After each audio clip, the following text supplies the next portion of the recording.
Oh, good evening. Hello there, Majenko and Cobb in chat. We are back on the DEC LA50 today on the grounds that I would like to clear the deck of some outstanding projects. Thank you, Cobb, yes. Of some outstanding projects, and I keep tripping over this one in the living room, so we shall attempt to make some progress on it. So for those who have not seen this one before, that's the motherboard out of the, or the main board out of the thing. That's a DEC LA50 dot matrix printer, 9-pin dot matrix.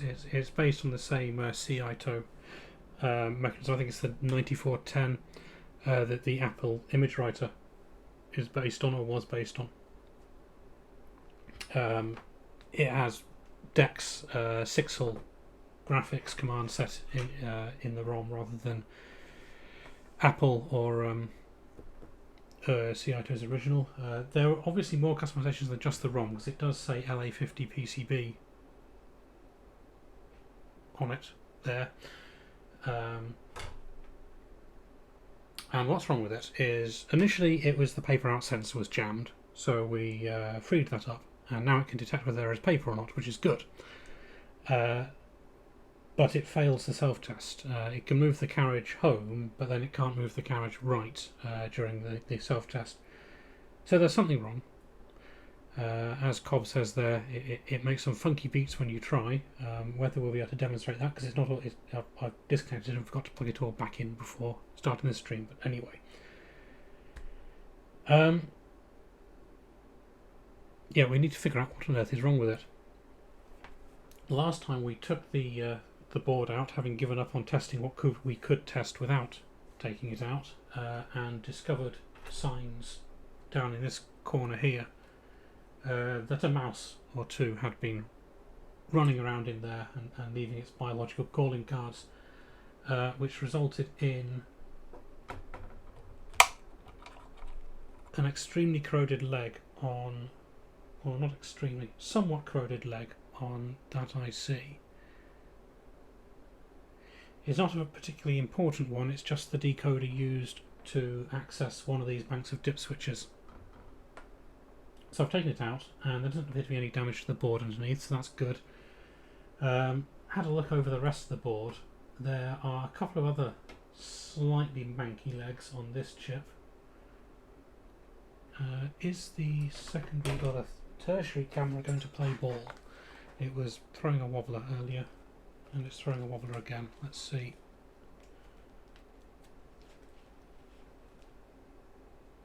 It says busy. Failed to communicate with camera.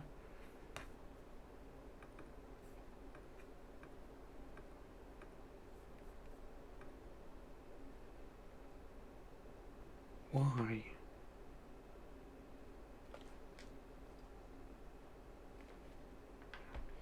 It just thinks the camera isn't connected, which is vaguely irritating.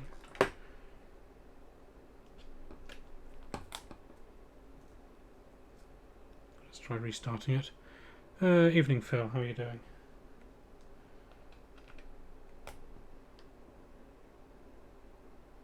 Right, sensor cleaning. Plug it in. Busy. Busy is good. EOS utility. That shouldn't happen. Quit.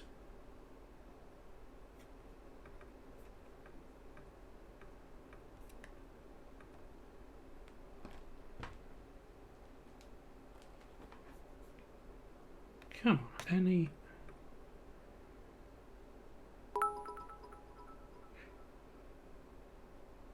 No, okay, RHK77 cheered with 100 bits. Hello, Ben. Good evening, RHK. How are you doing? And thank you for the 100 bits. Learning Rust by fixing up some ancient ham radio code. DAPNet from 2019. Oh, that counts as ancient, yes. Good luck with that, Phil. RHK, your very generous donation to the channel arrived yesterday. So maybe we'll open it later. Depends how far we get with this. It is not cooler down here. It's well, I don't know what it actually is. I know the forecast was for 33 today, but it's just no. I think is the general feeling.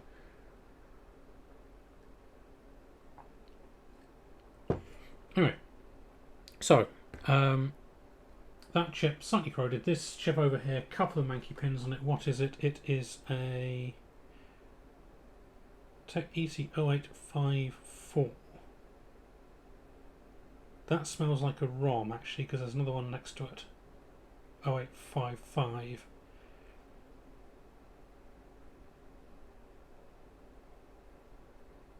Okay, well let's not worry about that. Because there's nothing we can do about that if it is knackered. What occurred to me, if I bring up Safari, if I find where's the tab with the service manual,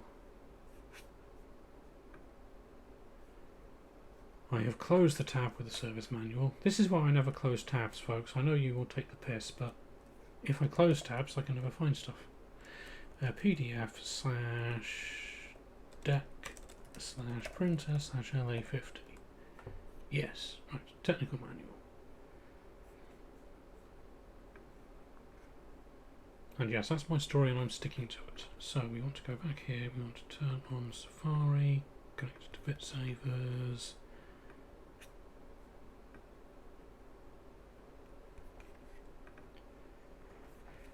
Now looking through the technical manual here, it doesn't have a schematic unfortunately. It has various block diagrams, and if we find the relevant one,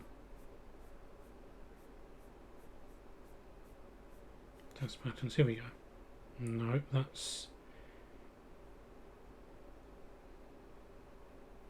Oh, okay. That makes it a bit clearer. There was one which called out specifically... Yeah, carriage motor driver, drive voltage to motor. But the one for the paper feed calls out specifically that it's a stepper and has the 4 phases listed. So I thought, looking at that, that perhaps the carriage motor wasn't a stepper and they were doing something with a linear encoder or a rotary encoder perhaps to get speed feedback from it, or speed and positioning feedback from it, and just running it either forwards or backwards. But if we look at the schematics for, and I'm going to have to be careful here, where's my preview window?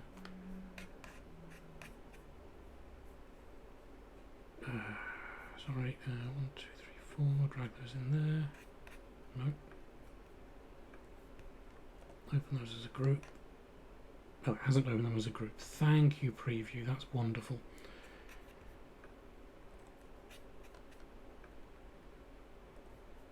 So I did find the schematics for the Apple Image Writer, which, as I said, is based on very similar, or it's basically the same mechanism.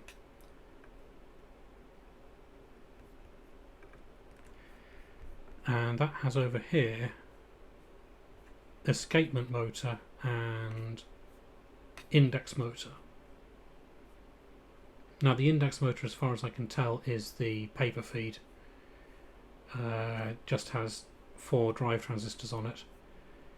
The escapement motor appears to be for the carriage, because that has this arrangement of big chunky transistors on a daughter, or not on a daughter board, they're actually bolted to the chassis, but they're off board, big chunky drive transistors, and a smaller one here. So it is, I'm looking at the topology, maybe it's a Darlington pair, I'm not entirely sure, I'd have to redraw it. But you've got these 2 transistors working as the drive, off to the motor, and then this appears to be a snubber network for back EMF from the motor, and that quite clearly shows a 6-wire stepper motor. So looking at the machine itself, there's the motor down there, and it does actually look like it is a stepper. And then on the board we have, in this corner, there's the snubber network. That's a connector that goes off to the 4 drive transistors. That's the connector that goes off to the motor windings. This one connects back to these 4 transistors there, which are the smaller ones, and then those go back to this inverter chip here. See that one? Yes, that inverter is what does the actual drive. So what I'm thinking is, we have 2 possibilities. Good evening, Vital Knave. Hope you're well. We have 2 possibilities. One is that it's unhappy because it doesn't know where the carriage is and doesn't want to move it as a result, which means that either the limit switch here for one end of travel is faulty. We've checked that because that was one of the things in the troubleshooting steps for the symptoms we saw at power on. Or over at the other end there's a photo interrupter used to sense when it's at that end of the carriage. That doesn't sound like it would be the problem, because I mean it's trying to move this way. What does it care if it's all the way that way? But we'll check those out anyway. So what I'm going to do is just make a note of what we're getting up to, so I can keep track of these things so I don't forget for next time. DEC LA50.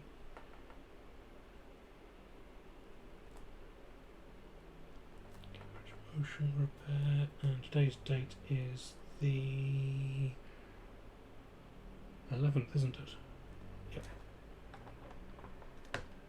Yep. So you can't see what I'm doing now because I don't have the other camera, but we have notepaper, so we can keep track of stuff. So we want to check limit switches, and we can check the. We can probably check out the big drive transistors for the stepper, because they're on this cable to that. They're just wired straight through. I can hook that up to a cheap component tester and see whether any of them look like they're unhappy. So that's probably a good idea.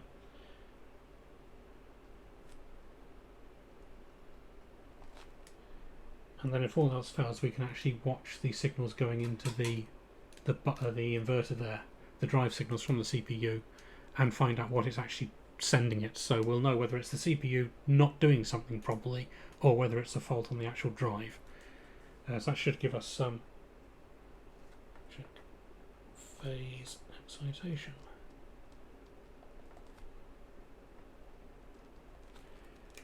But before I do that, I did mean to look this up before the stream, but maybe someone here can help. Stepper motor.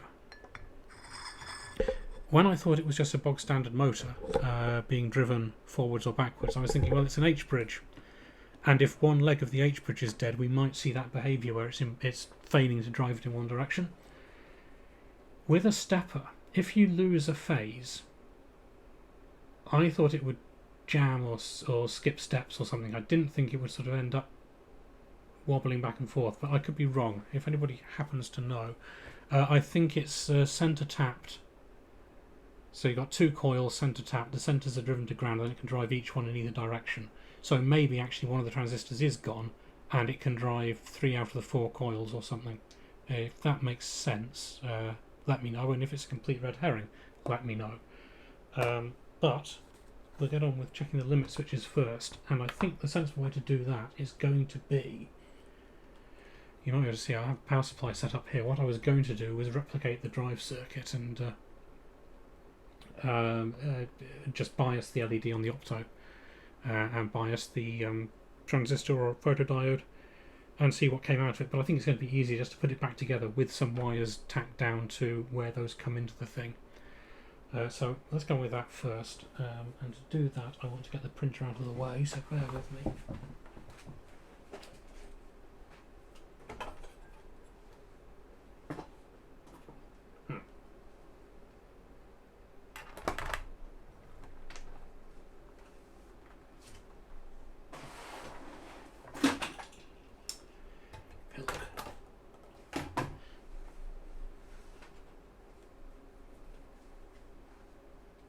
So we want, first of all, to bring the soldering line over here.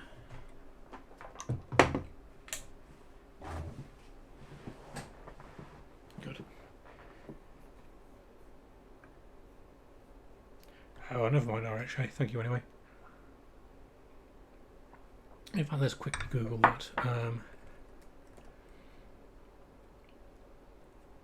Stepper motor. Lost phase. Common reasons for phase loss include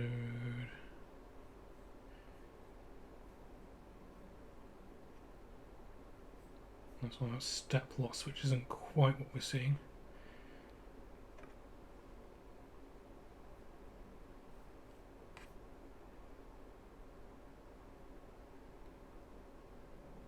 Ah, here we go. What is the performance of the stepper motor when there is a phase loss? The motor can't start, it just vibrates. The motor can rotate, but vibrates greatly and may rotate forward for a few steps and reverse for a few steps. Okay, that could actually be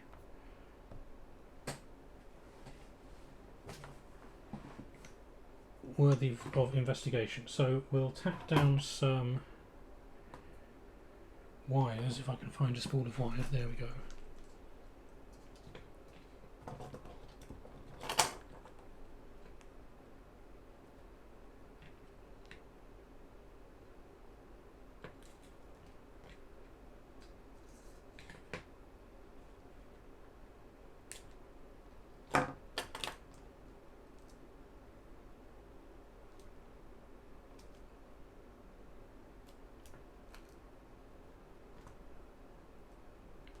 How many are we going to need here? 1,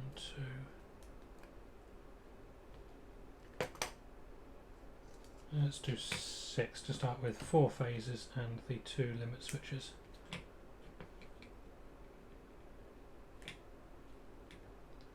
And then if the drive signals out of the CPU look sensible, we can move those to the actual motor drive.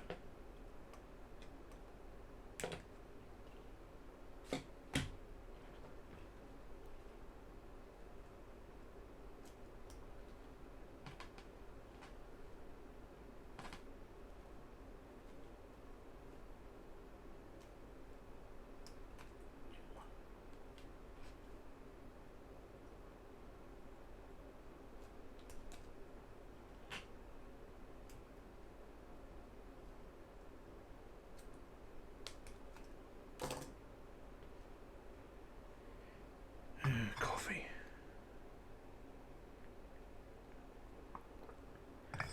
Coffee before soldering is always a good move, I find. So where do we need to hook these up? We need to hook these up.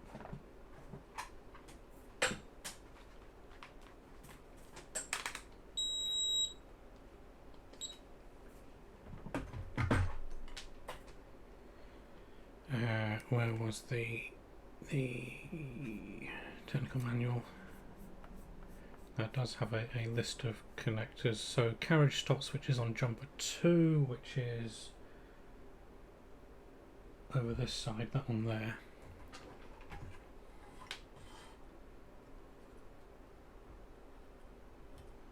Carriage stop switch.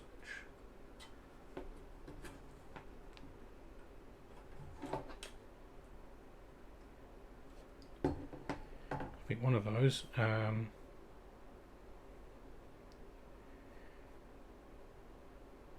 Carriage sensors, which is on J6, which is over there. Okay.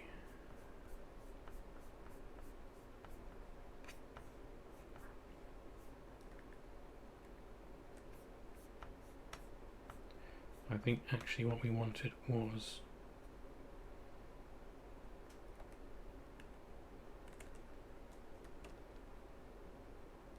it's not on there. It's not on there. It must be on that sheet 2 of the Apple schematics, which were there.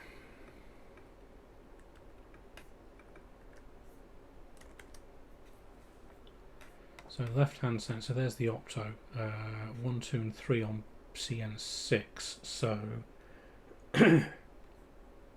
pin 2 of CN6 is the left-hand sensor switch, so let's find that.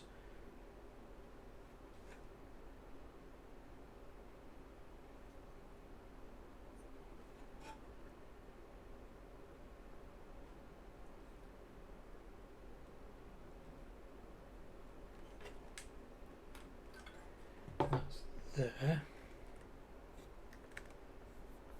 Get rid of the preview window.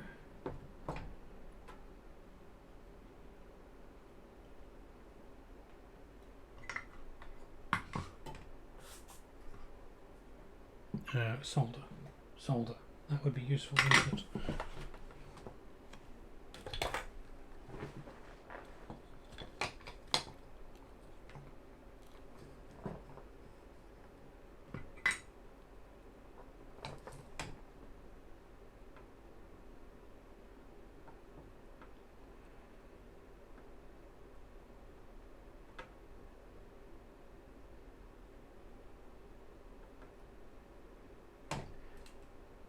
Joint looks a little horrible actually. Hang on, what I want to do is trim the other end of these wires or strip the other end before I tack them down. Otherwise I'll be putting too much tug on a temporary joint. There we go.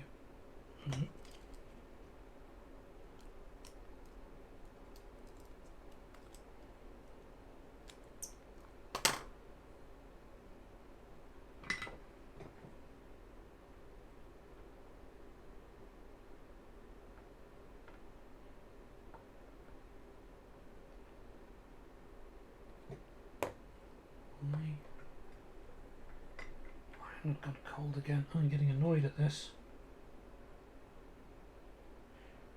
I can't make an entire stream out of fixing my soldering iron, can I? Because it is very tempting.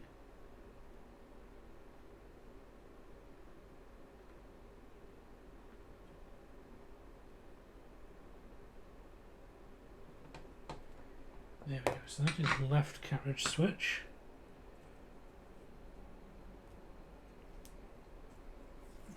Scissors, I need some scissors. Where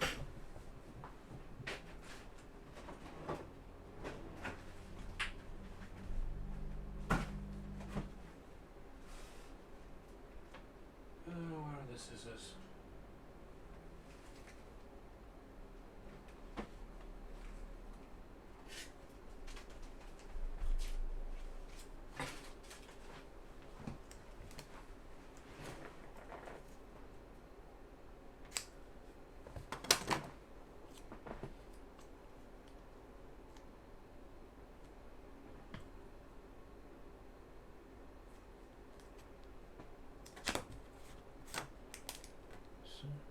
Left carriage switch.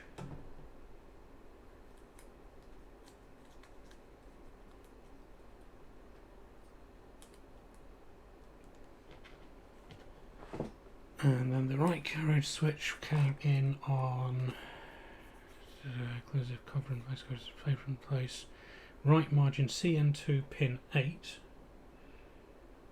So that's fine.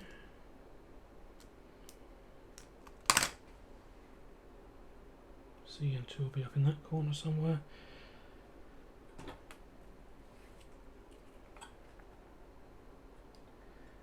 There's pin 1, pin 13, okay, 1 on this end. Oh, splendid. That's the the blue tape gone for a Burton. Shall rescue that in a minute. So 1, 2, 3, 4, 5, 1, 2, 3, 4, 5, 6, 7, 8. That's the ground. Oh, it's 7. Okay, 8 is the what it closes against.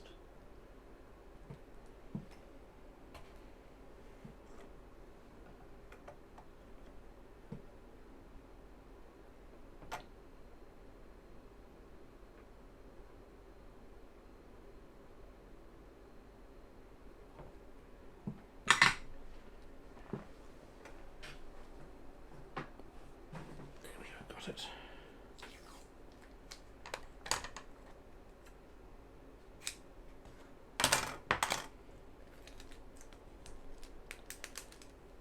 So that is right carriage switch.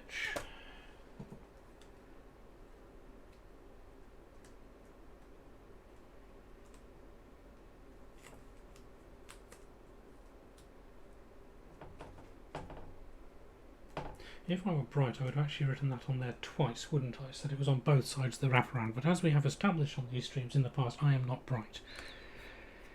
And then we want the 4 phases of the motor. We'll take them going into the inverter and work forward from there, because at least that side we know is going to be a 5-volt logic level, rather than, I think the drive side is unregulated 28 volts or something. And who knows where the ground reference is. Probably the same, but we don't want to pull a Shelby and accidentally let the magic smoke out with our test hookups, do we? Although admittedly he only burned the insulation off something. I think it was one of his ground clips, wasn't it?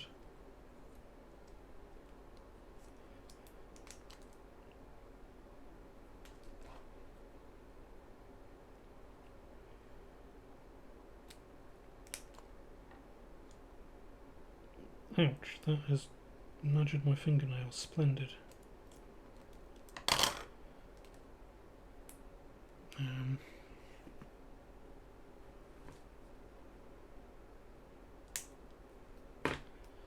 Stop that getting any worse. Right, where are we?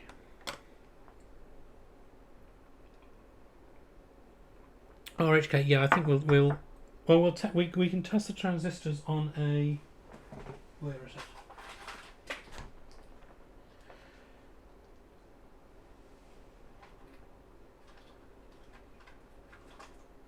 I need another jumper cable, one of those. We can test the transistors on one of these little cheap tester things, and it will tell us whether it looks like a transistor or not. It thinks my finger is a capacitor, which is probably fair enough at the moment. It's very wet. So let's work backwards from motor phases to... I'm just looking for the wiring for the phases.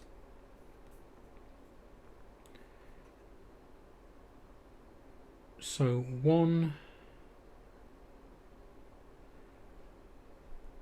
pins 1 and 3 are the two ends of one winding of the... Let me bring up the thing.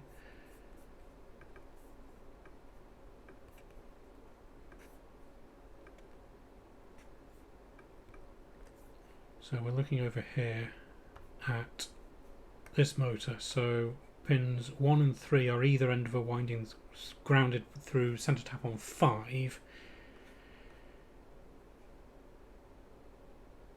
So they're going to be sort of phase A and minus A, and then this is going to be phase B and minus B. Are they actually labelled anywhere? I don't think they are.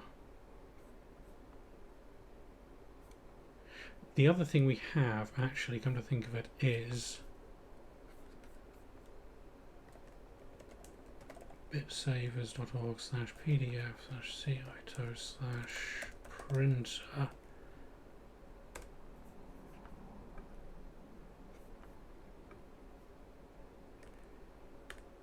OBS, Safari, go.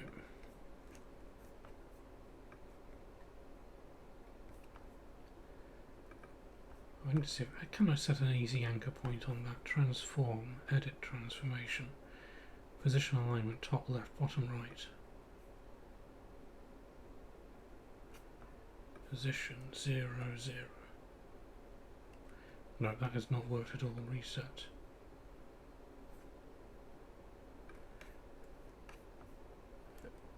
Right. So the 8510 is basically the we can see that the board looks fairly identical in some of these shots. So that one's quite similar, except notice it doesn't have the two chips here for the dip switches. And it has, oh no, they're there. And then there is the SR, which I think might be the one, yeah, that one does have the two chips, the 257s there for the dip switches, and that's the closest I've found, but unfortunately no schematic for that. The only one we have a schematic for is for the CP, and that is a SAMS PhotoFact schematic. And if you go right to the end, there's the carriage motor. And let's see, is the pin out the same? One.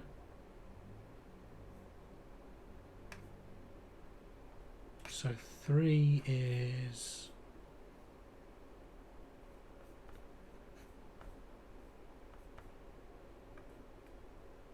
Yeah, unfortunately this one just uses a motor controller, so the schematic isn't... Well, we still have the same 2 level of transistors there, but they're not on the daughter board, so it's not particularly useful to us, unfortunately.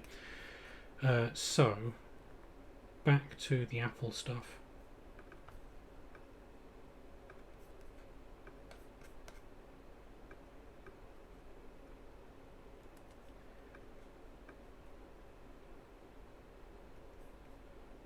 Like so. And we can check this. We can check out the winding resistances, make sure they look plausible. But we'll work backwards from 1 and 3 being 2 ends of the same phase. So that's why we need the multimeter. How has the sun been out all day and it chooses now to go in? This is ridiculous. 1 second.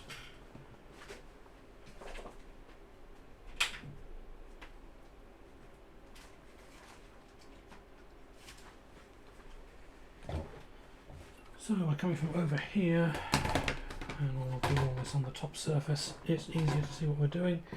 So pin 1 is this end, and it goes to the top row of diodes, and pin 3 is so it's this two pair. This pair is 1 phase from each end. Okay, so let's work backwards from there.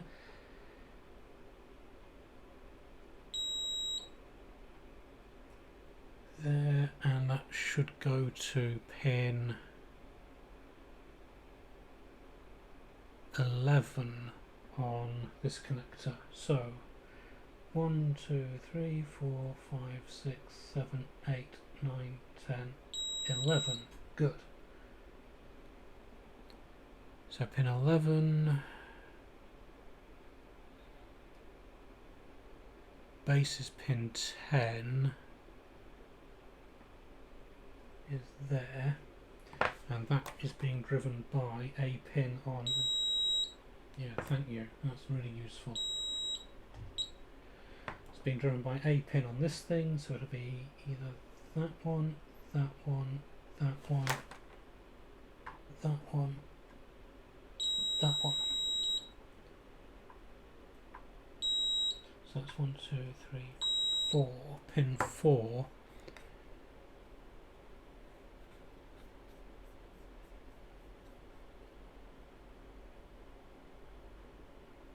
Hang on, 10. Second one down. See, that's marked as pin 12 on this schematic. So obviously they moved that around for some reason, best known to themselves.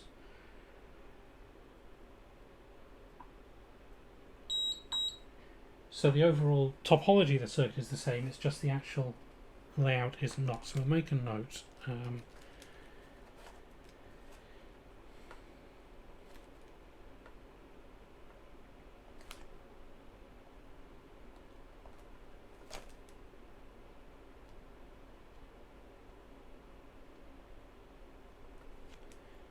So that was from CN 3.1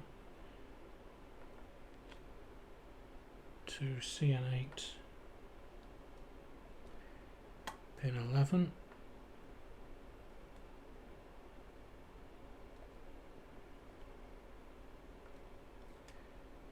What was that IC designator?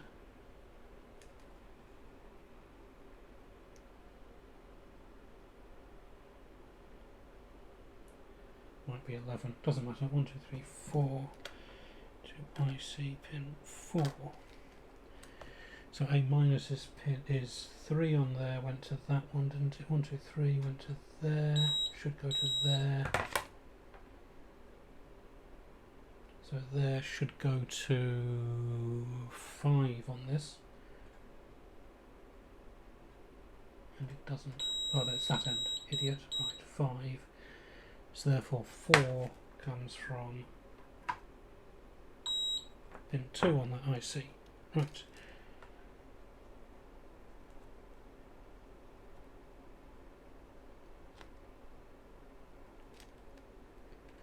So then that leaves us with 2 and 4 for the other phases.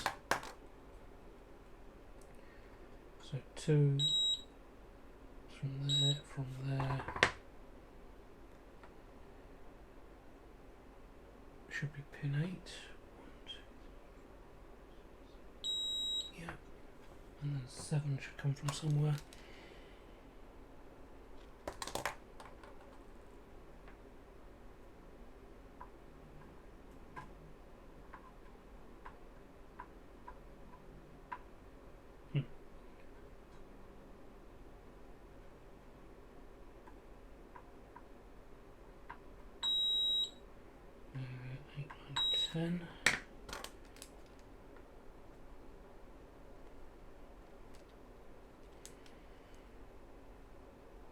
I am, of course, an idiot. 11, 5, 8. Because I've just realised that I could just tack the wires down on this connector, couldn't I? Rather than back on the IC itself. Oh no, because I want the logic input to the IC. Never mind. Not an idiot after all. 1, 2, 3, 4. So that should go there, there. Should go to 8. No, should go to 2. And so 1 should come to up here somewhere. Mm. 12.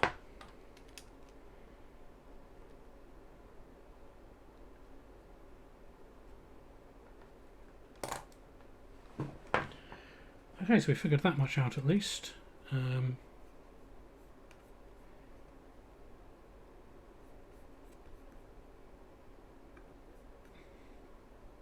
And of course you can see any of my probing on the board, but anyway, so you know, I just mapped out there to there to there to there to there, back up to here. So don't really care what order these transistors are resigned in at the moment. We can worry about that later if there appears to be a fault on this side of things. So we'll tack those wires down. Let's make sure I've got my orientation right. So pin 1 is up in this corner there. And we need 2, 4, 10 and 12 on this one.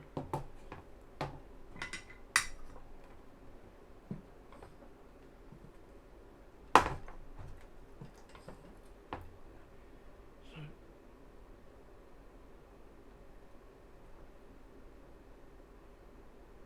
2, 4, 6, 7, 8, 9, 10,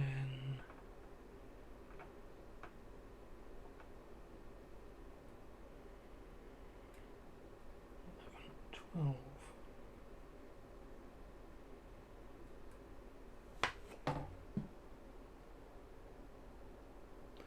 And those are the outputs, and I wanted the inputs. 1, 3, 11 and 13.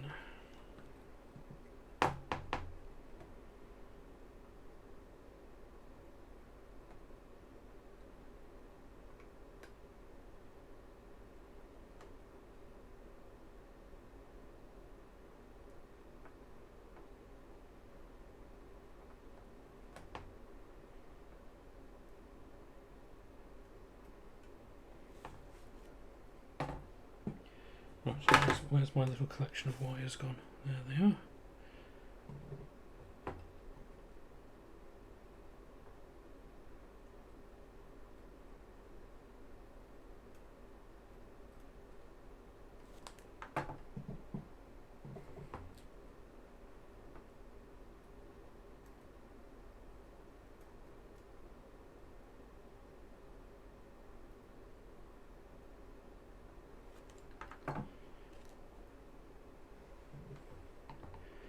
Fourteen, 13, 12, 11.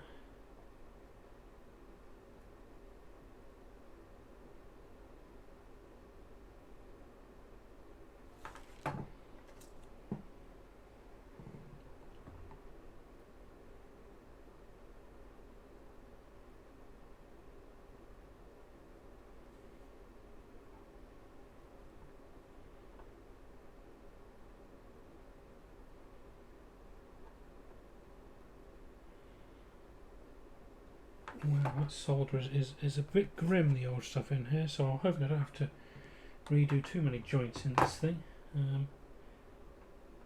At least the board is workable, unlike the 240s.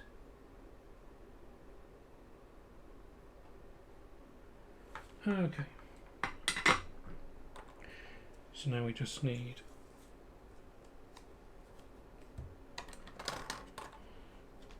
to label those up.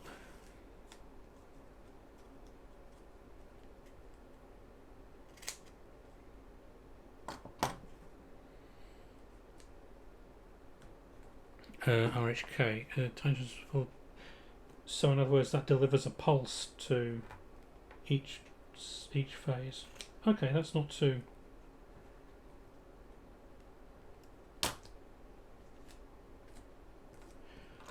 I think all that means then is that if those transistors have failed, either they'll be complete... yeah, so it could be... if one of them has failed, I don't think any of their power, if they checked out from brief readings earlier,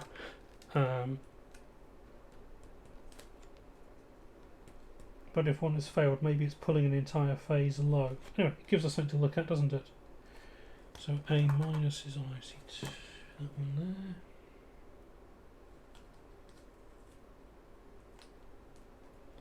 A plus is on 4.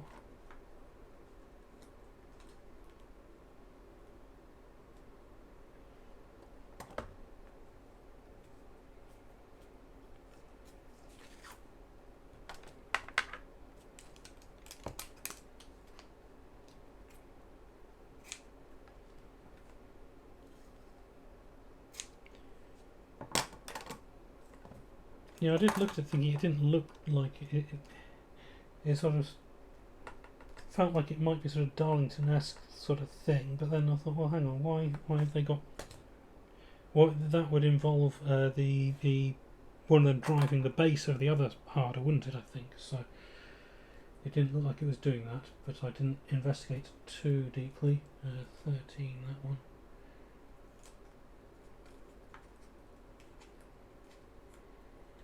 And finally, pin 10, that one is B+.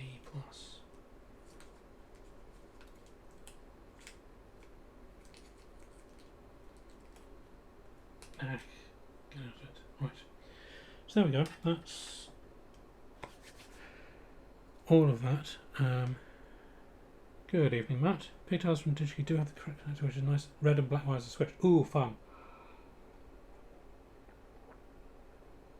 Oh, these are some of those pre-assembled wiring harness jobs. Quite handy to keep on hand, I find, for breadboarding and such like.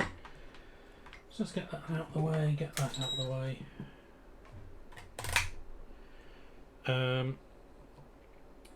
And before we reinstall the board in the printer, which is going to take a few minutes, we shall check out those transistors.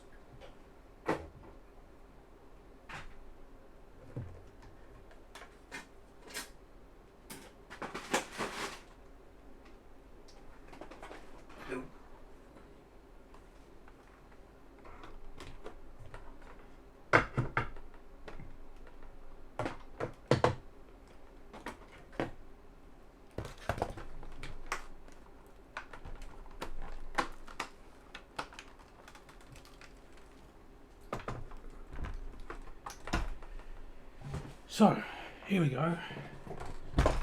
These are the 4 stepper drive transistors for the carriage. None of them look obviously unhappy, which is a good start. I've already checked, they're about £4.50 to replace like for like each, but never mind. And that is our connector to it. So, it's wired up in groups of 3 consecutively. So what I can do is just hook up a 3 flying leads to this tester thingy.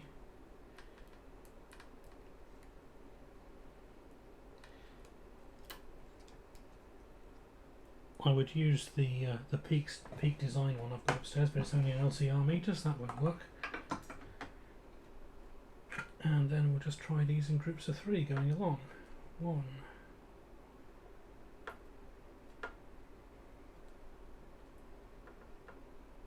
2, and 3. And we'll see what it makes of it.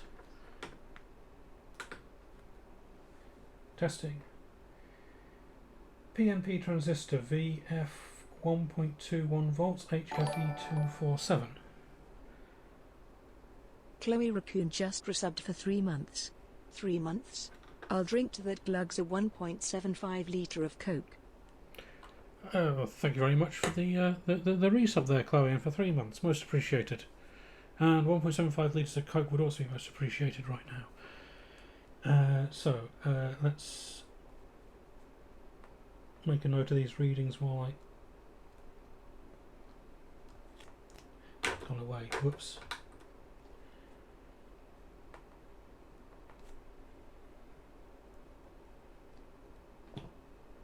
2, 4, 7 and 1.21. So we'll be able to spot any oddballs if any of these numbers change. Next 3 along. It's identical.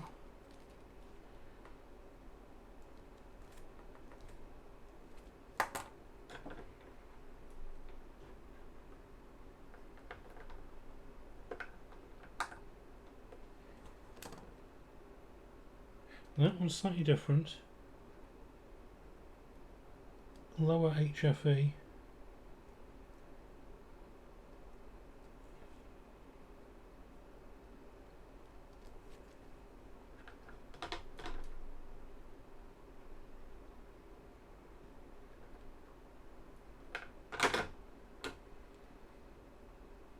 And that one splits the difference.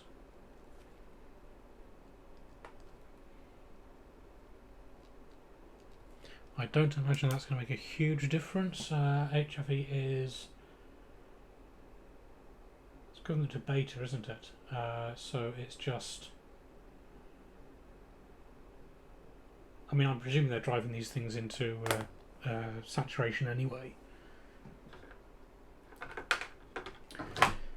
Right, so those are all checked out. There's one other transistor in the chassis, which is this one over here. It's the 5-volt transistor. That's all they refer to it as throughout.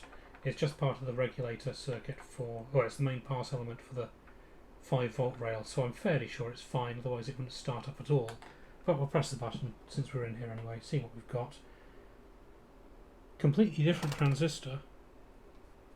547 millivolt VF and 102.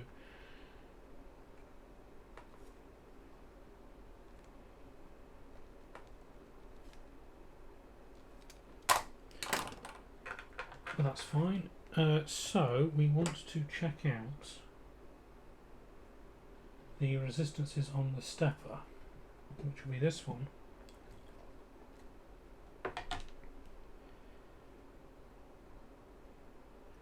And what did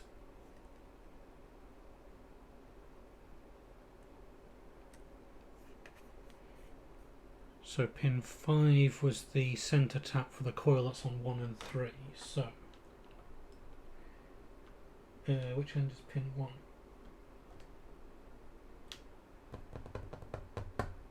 Rude, very rude.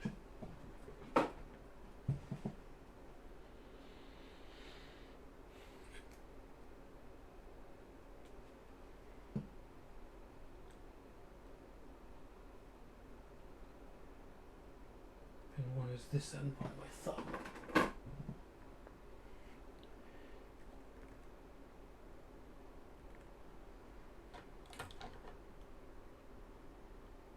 Oh, hang on. It's easier than counting. It's 1, 3, and 5, and the other is on 2, 4, and 6. Let's see what that says.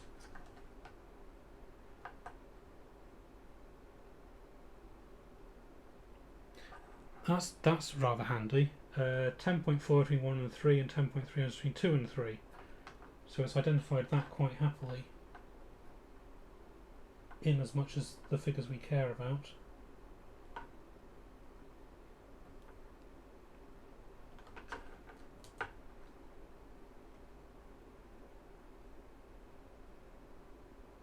And that one came up as a resistor but without values. That's interesting.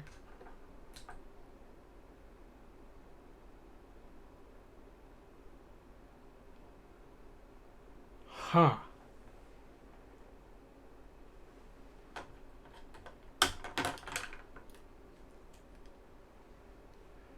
Okay.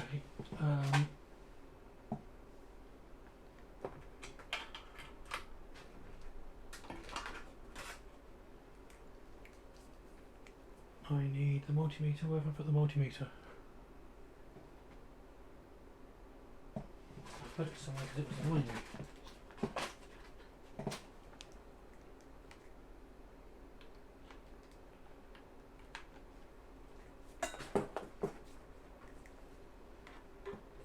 So that's the common.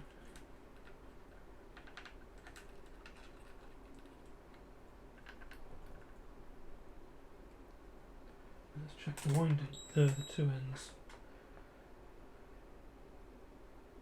10.4, so that's in line with expectations, and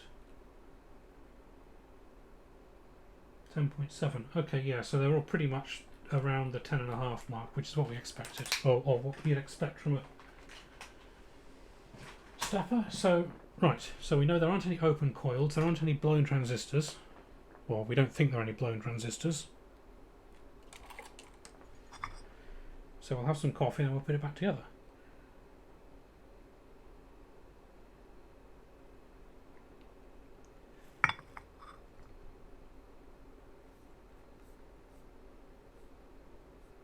Good evening, Swarm. And yes, black leather in the Z4, it's punishing in this sort of weather. I should have had the courage of my conviction and ordered it with the white leather, but I thought it might be a nightmare to keep clean. But better than scorching your back on in summer days. Anyway, I'll know if I end up buying a green one before end of production in March. Vanishingly unlikely, sadly, but But the San Remo green, lovely. Anyway, so we want to put the thing back in the thing.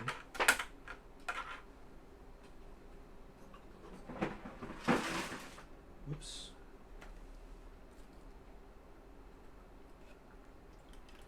So it goes this way round.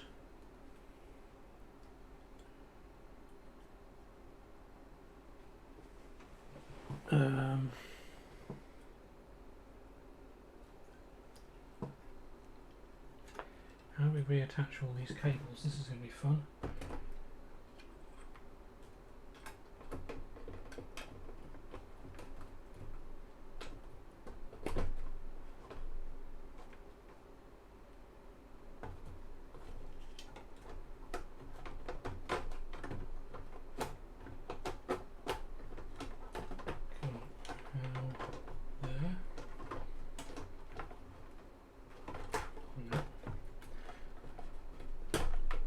Right, there must be an order to doing this. That's probably got to be last because it's down there.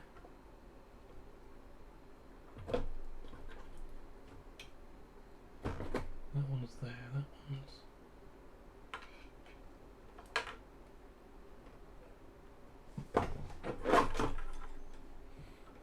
joyous.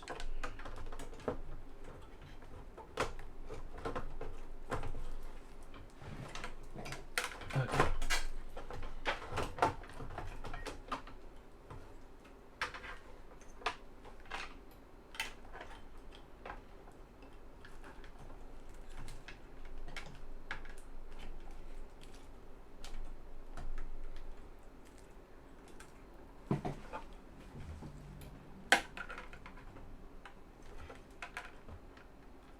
What's that cable going to? Oh, that's the paper feed assembly, okay. That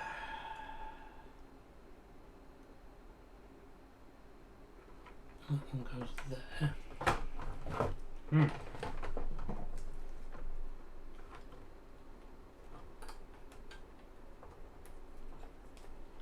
On the plus side, at least all the connectors are unique.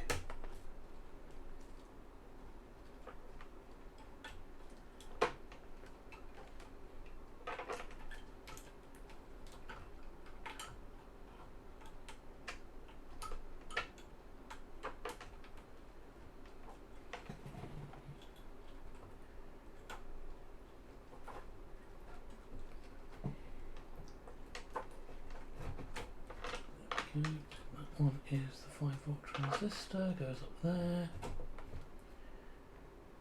What else do we have?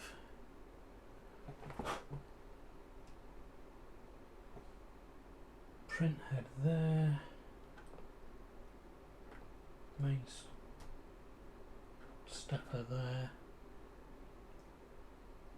Front panel and...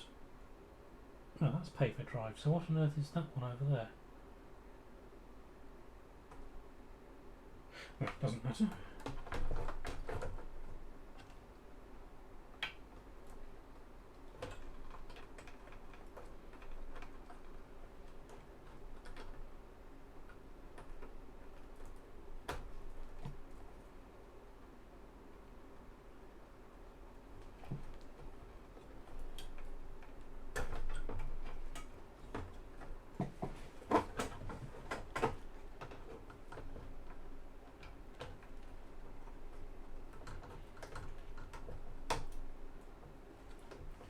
How are we going to reach that? That is unpleasant.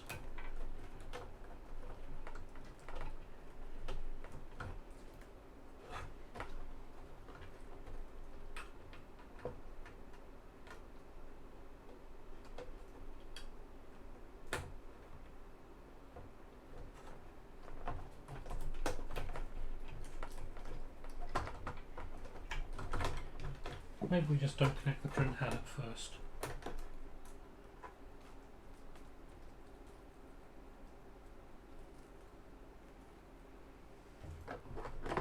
Is there a way to get to it from the top?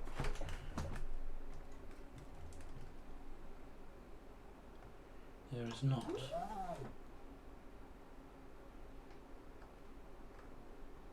Ah, yes, there is. It's down there.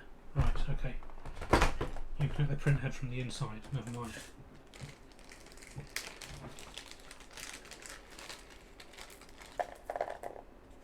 So we have a pile of assorted screws for it. Let's see if we can work out where those went.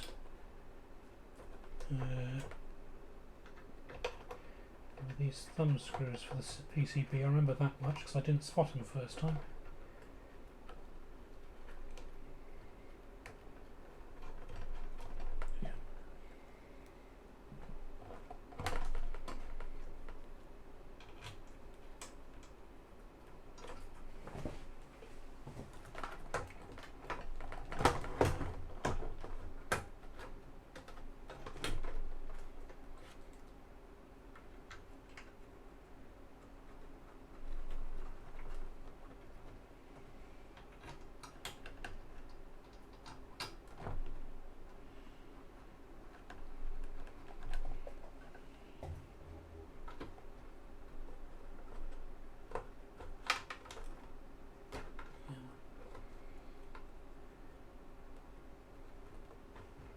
Oh, there's the ground wire slipped inside it somewhere, hasn't it? No, better rescue that.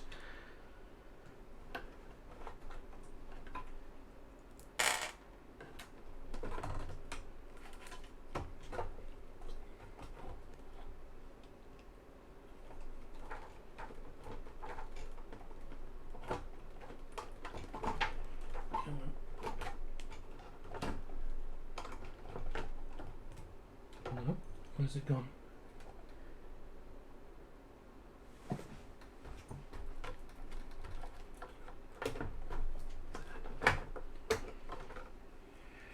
Right, we do that again.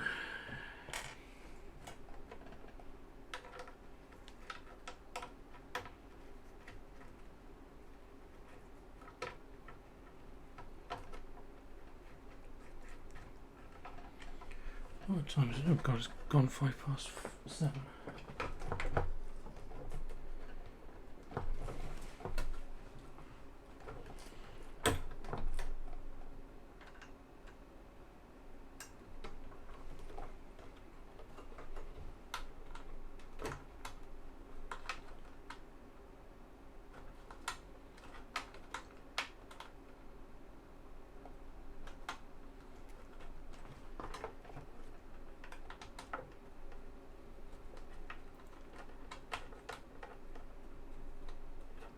Come on.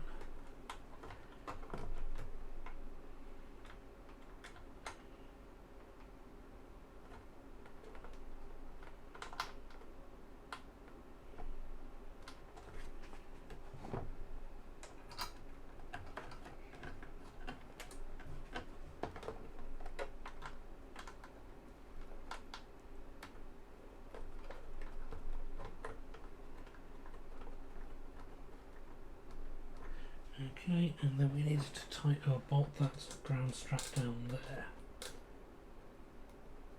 like so.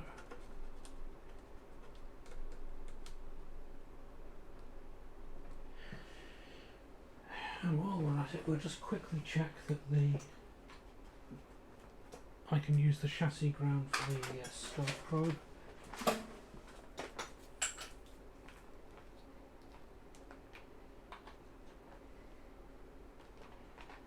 It'll be noisy, but it'll be easier than finding a proper reference.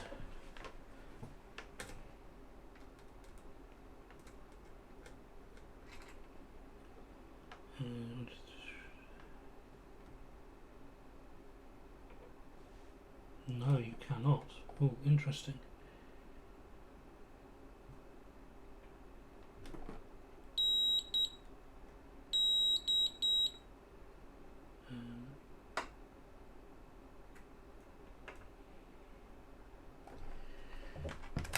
We'd better tack a ground reference down then, hadn't we? Where were we? On that one.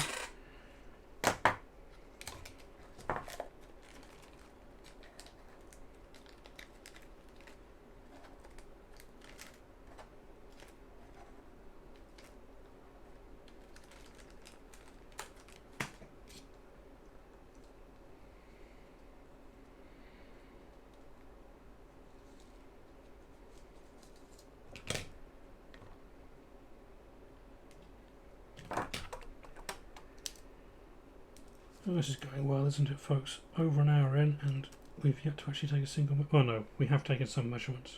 Yet to take an exciting measurement.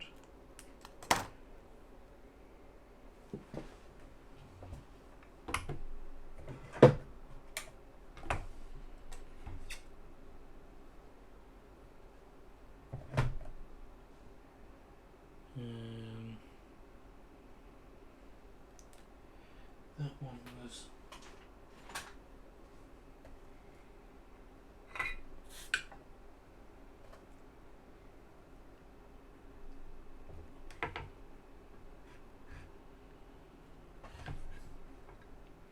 No, I won't take it down to the power supply section.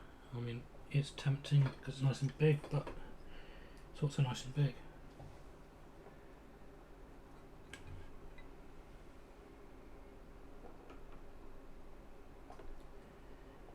Motor return, is that sensible? Probably not. Put it ground on the logic chip.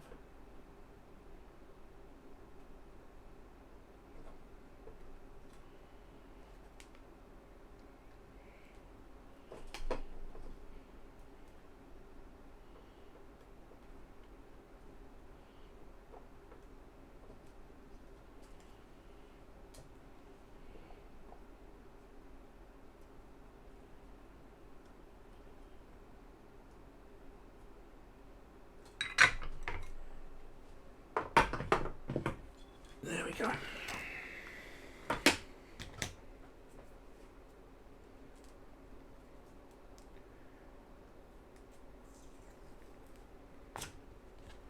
Look at bad, Majenko, excellent. RHK, just using the scope. I don't have the logic option on this one, and I don't fancy dragging out the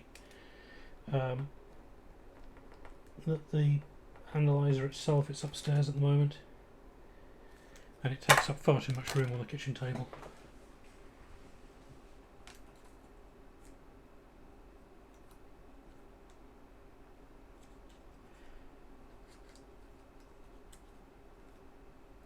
If anybody from Keysight happens to be watching, I have given absolutely no thought whatsoever to cracking the or to installing one of the patched firmwares on my oscilloscope.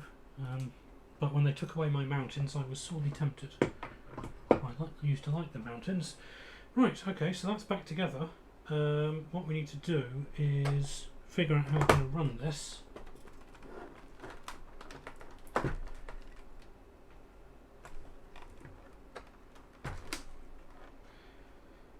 I'm going to need to clean my kitchen table after this, aren't I? Right.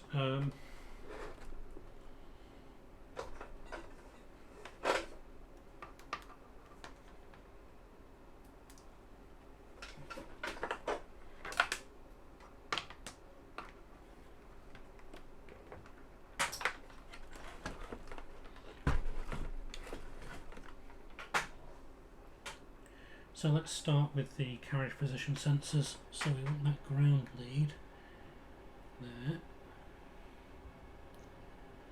and we want one down here.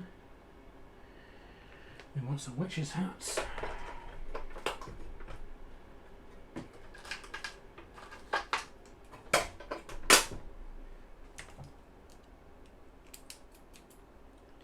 So pin 1 is, or probe 1 is the right hand carriage sensor.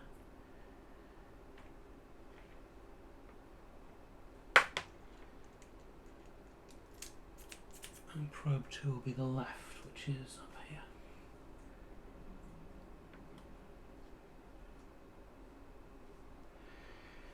So,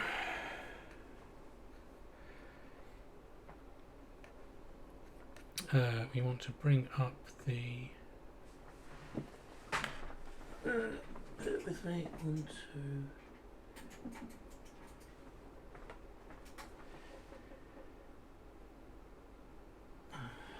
Is it input 4?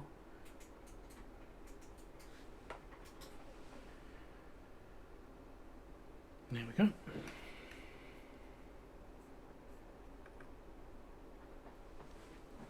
Oscilloscope. So we will turn off zoom. We shall switch it to raw mode. Turn on both channels.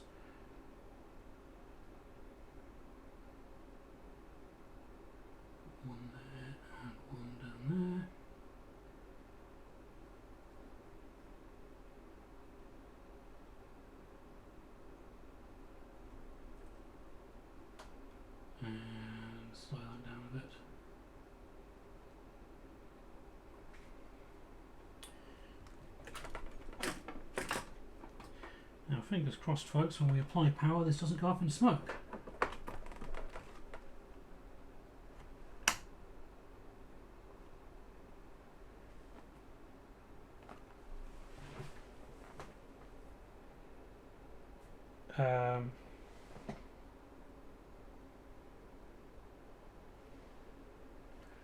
Got no power light.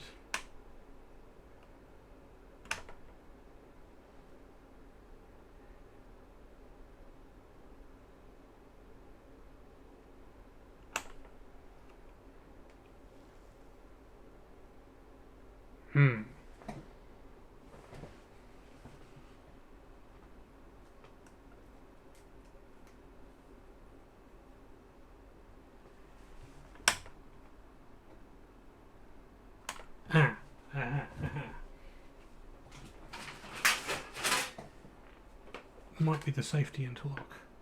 No, I'll tell you what it is. I'll tell you what it is. It's not the safety interlock. Well, it sort of is the safety interlock.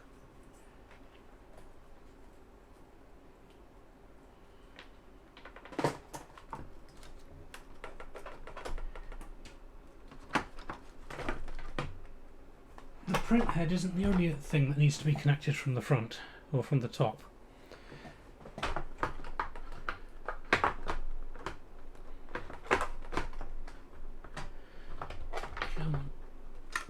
The front panel does as well. And this is always fiddly because it's right down in the guts of the thing.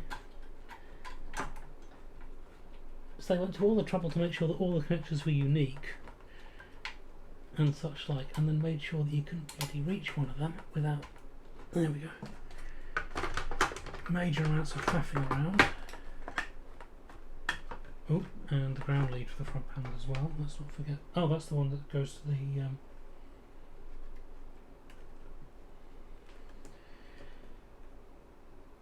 right, that's why we didn't get continuity off the serial port. It's just, or the ground leg I was testing from, it's just for this one.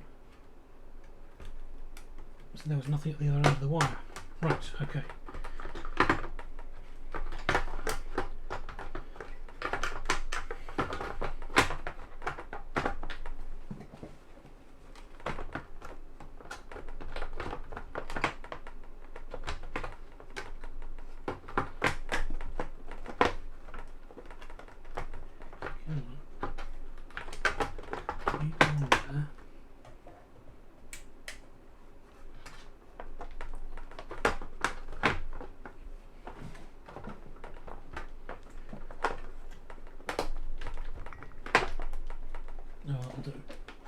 It's not great, but it will do regardless. Oh, and we do need to put the safety cover on because there's a Hall effect interlock on it, so that goes in there.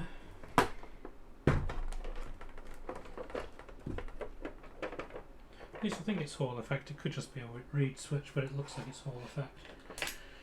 That one was channel 2, which went up here somewhere.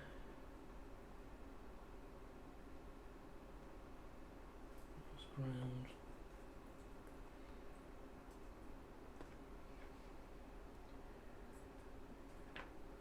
Left carriage.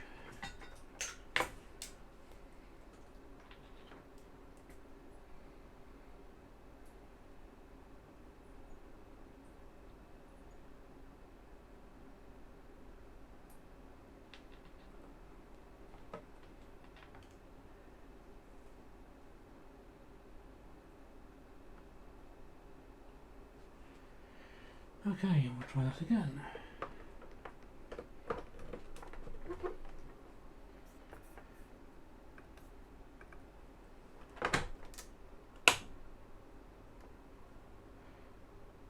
Well,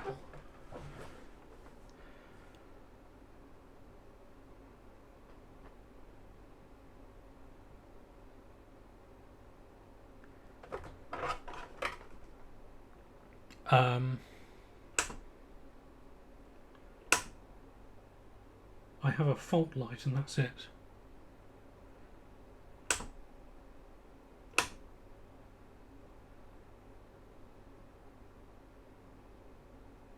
Well, that's odd. Now the noise has gone away.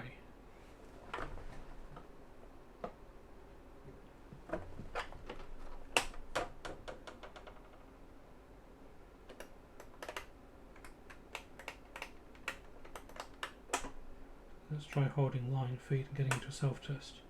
Fault.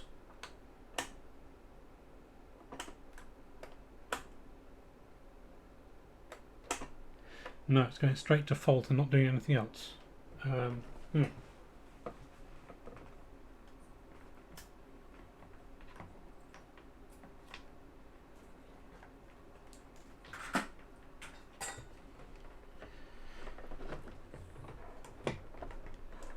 I can think of three possibilities.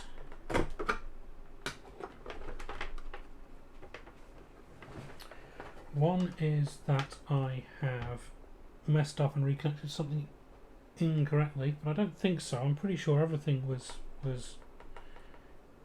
uniquely connected. Another is that it might require the printhead to be connected.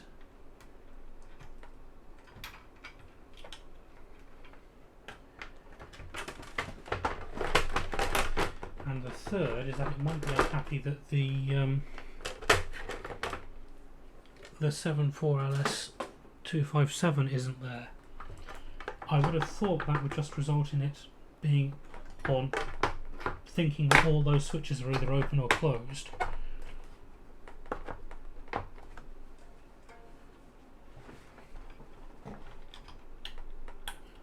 Let's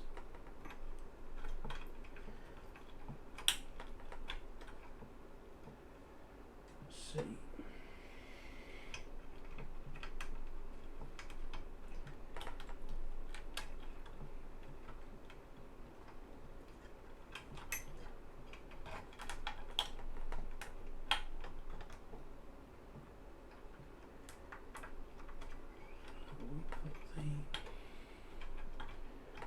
Try and get the printhead back in.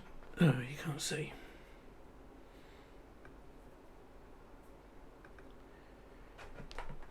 There is a little gap in the chassis to plug the printhead cable in there in the centre, that little T-shaped thing. So we'll try and get that back in there. The connector should be relatively self-aligning, so... Well, it's not self-aligning, but it won't go in incorrectly.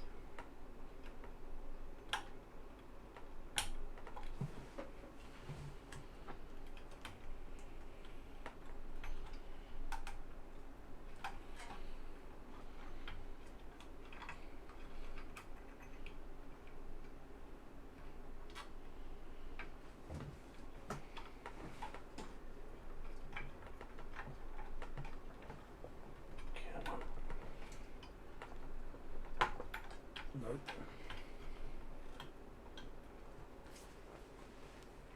Throw some light on this.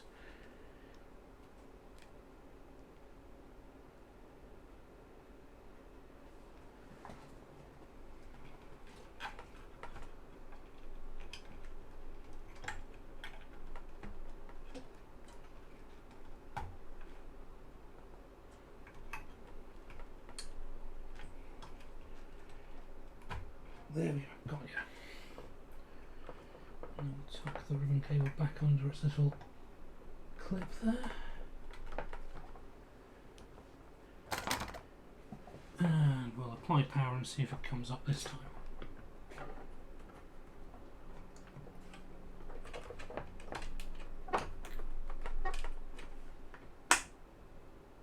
Fault again.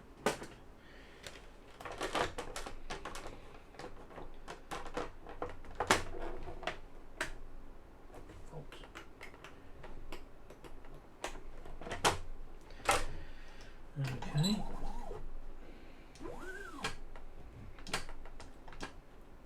Well, that's being pressed.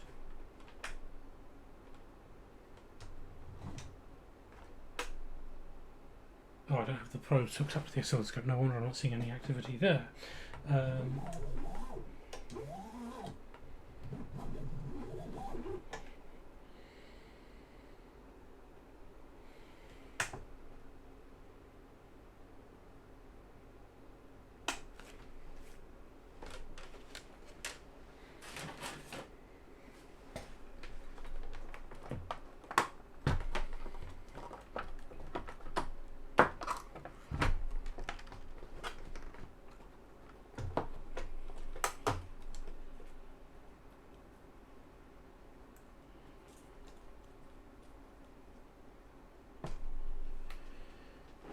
it be upset about? I'm missing my C.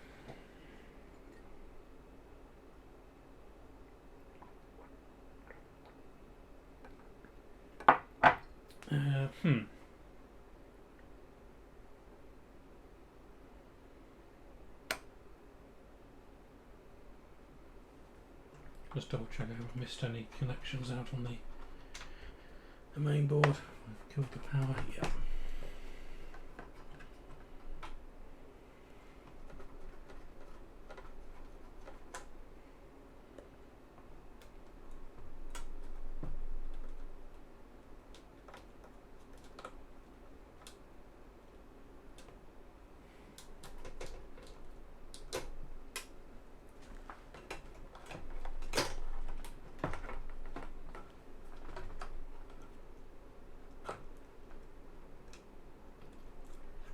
So that's the interlock sensor, that's fine.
Noisy, didn't like that.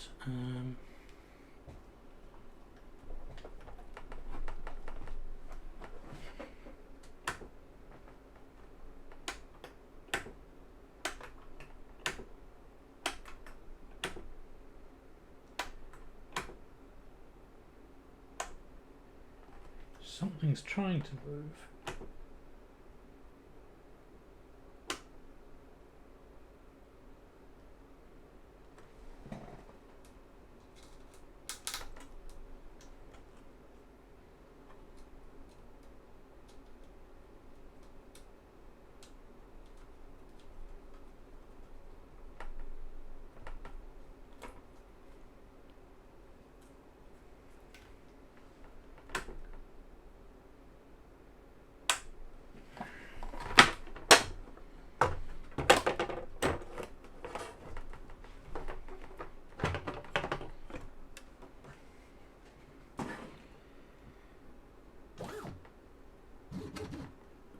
Put the carriage in the middle.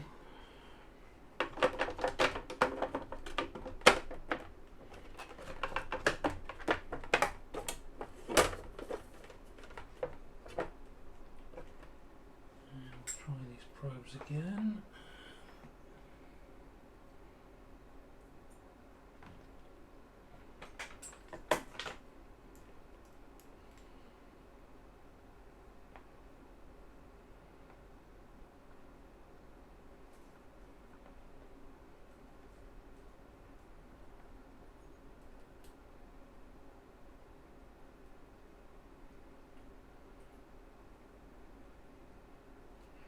Okay, and power. Yeah, we get a pulse.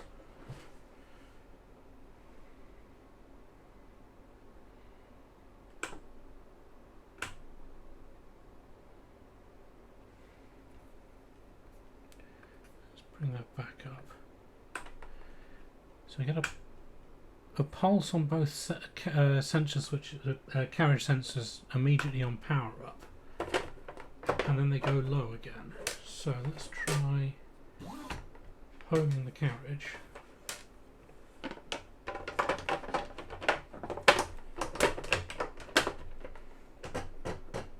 Ooh.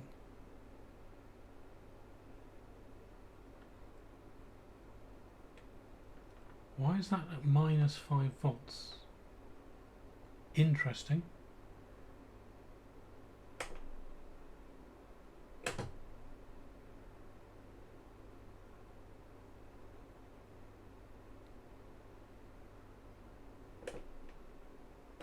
Right, so at least the carriage home sensor is putting out something. Let's put that at the far end, which should encourage it to home the...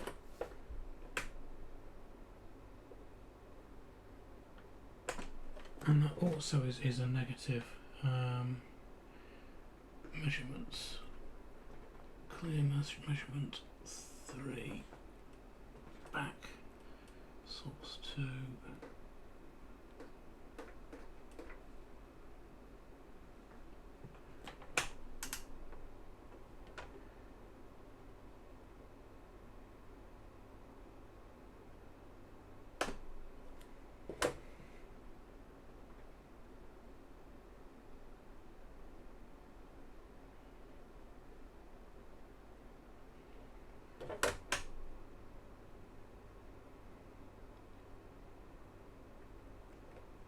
-5.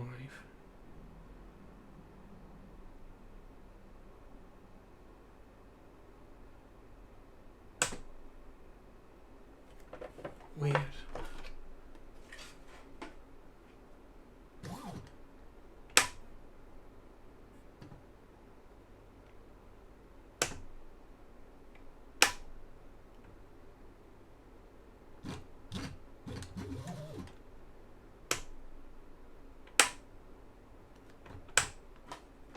I think the fault is just because it knows I haven't got the cover on, which is rather irritating, but okay.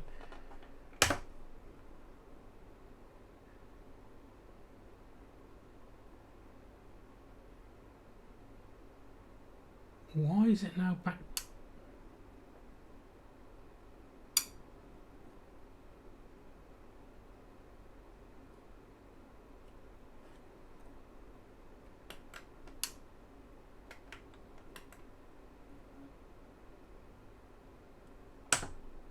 I don't like that. I don't like that at all. Yeah, it was making a sharp ticking noise. It sounded like a relay in the oscilloscope actually, but it wouldn't have been because that would only happen when it's ranging.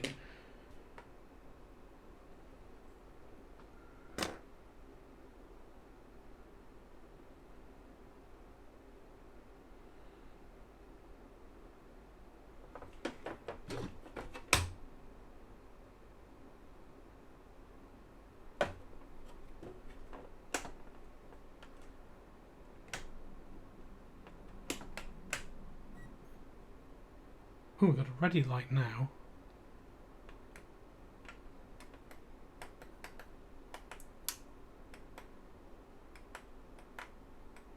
I can make it come on. Oh, so that fault might just be paper out.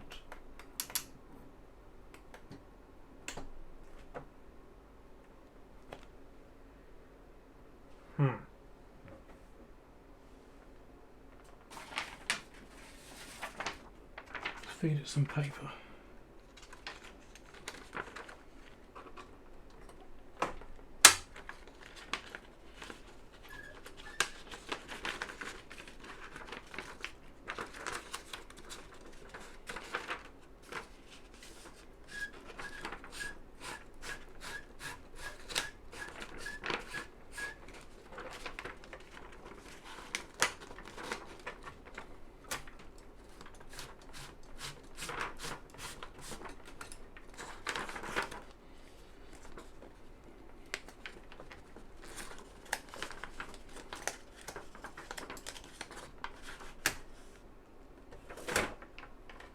Okay.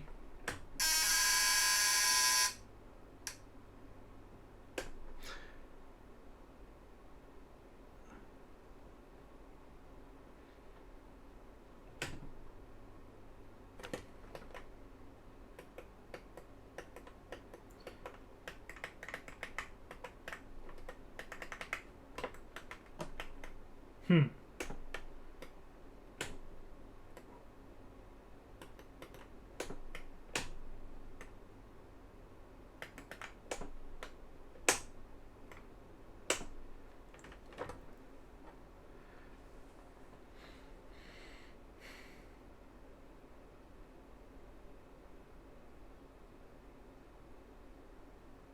It's trying to do something, isn't it? But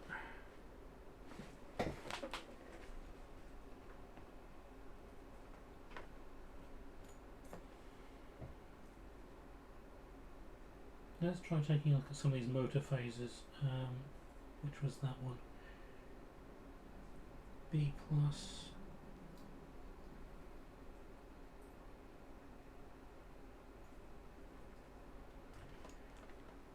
And thus B minus will be that one. No, it's A minus, where's... Okay, yes. Right, let's try again.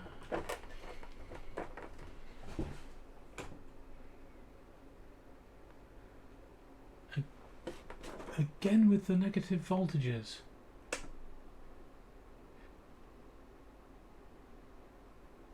Have I accidentally tacked my ground reference down to +5 or something stupid?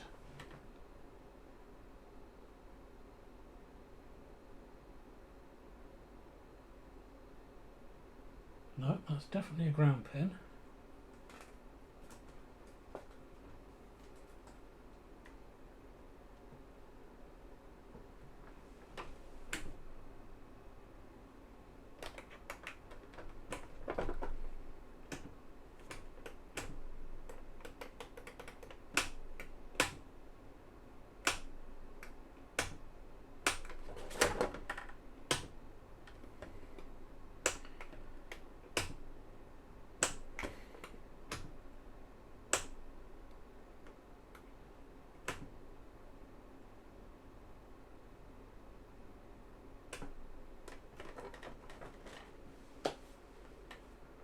I was at 22. Okay.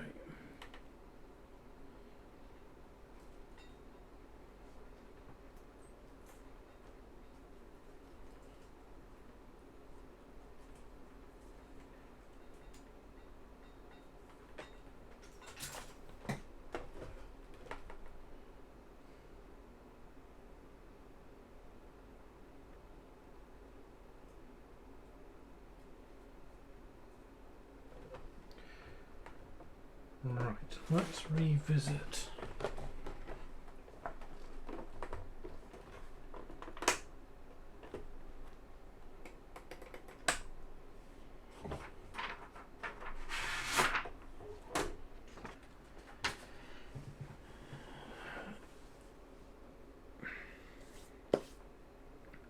That is good news, Majenko.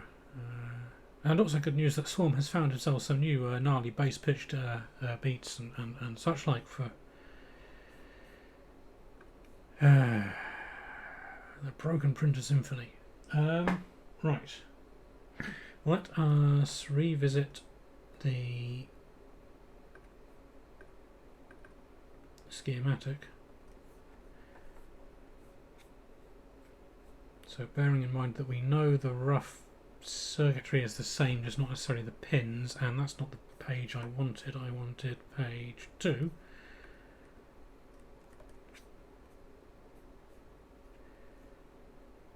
Yeah, this is unfortunately one of the areas where the Apple differs, because it has the dip switches running into some into a 157, some straight into an 8155, and I think this only has the one 8155 as opposed to 2. The other one in this is the one that's used for motor control. So we'll try the bit saver schematics for... Oh god, sorry, I'm a prat.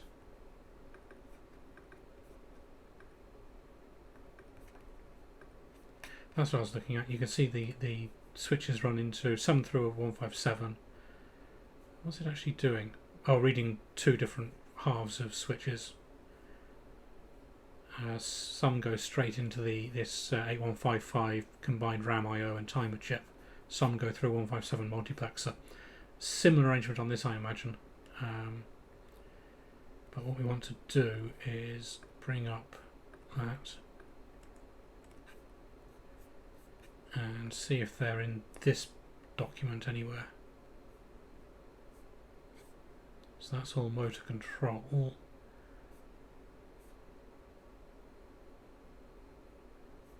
Let's see what this has. There is...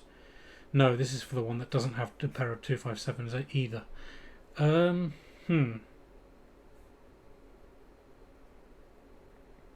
just wondering whether the missing 257 would be enough to upset it.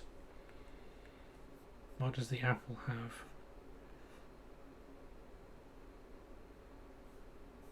What are the inputs? B1, B2, B4. Where's B3? B3 comes from a flip-flop.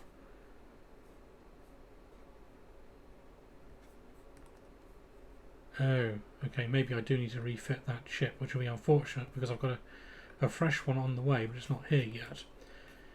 But if we look at that line in the middle there, A3 and B3 come from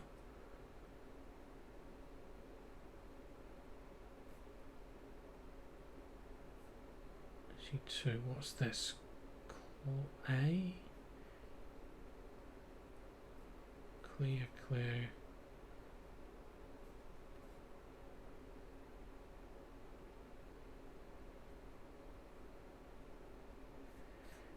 What's that doing? That's a clock.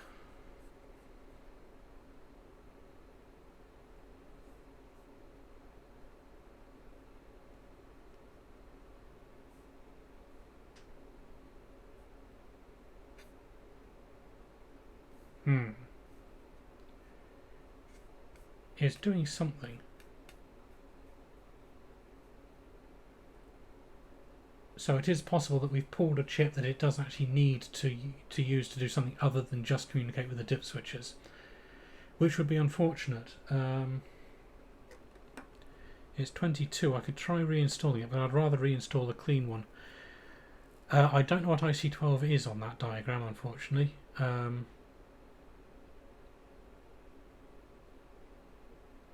And we can't rely on this because IC5, the one I've pulled is IC2, and IC2 is not a 157, or it is a 257 anyway.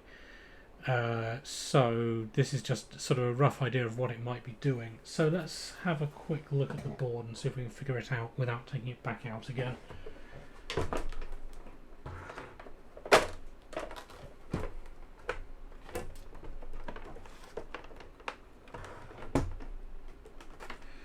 Remind me not to eat my dinner at this table later. It needs a thorough cleaning before I do that. So we've pulled over here. Oh!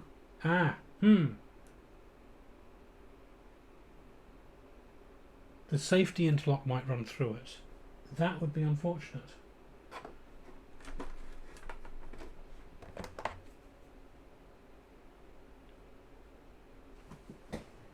Let's see, where...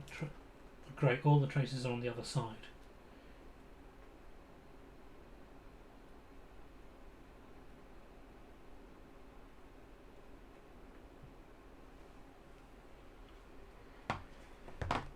Well, I guess we're getting the board out again then, folks.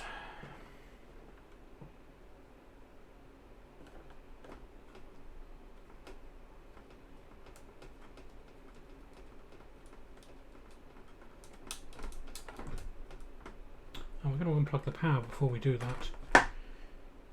Because I may be a muppet, but I'm not that big a muppet.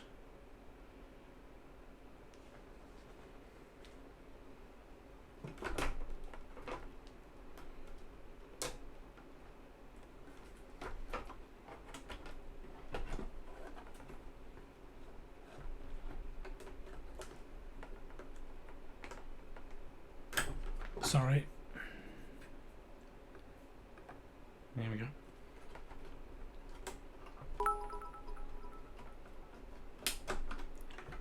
A swarm of dead insects cheered with 101 bits. As the Rust people say, unsafe, printer. Well, thank you for the 101 bits there, Swarm. Yes, I think usually when it comes to printers, I'm of the keep a gun next to it in case it makes an unexpected noise school of thought. What's there? All that's left is going to be the print head. Can we get to it from here?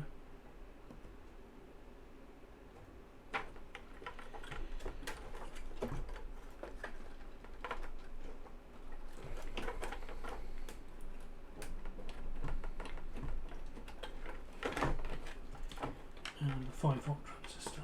Oh, another one. What's that?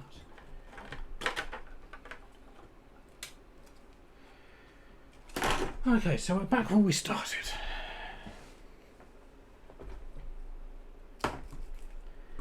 There's the chip we've pulled.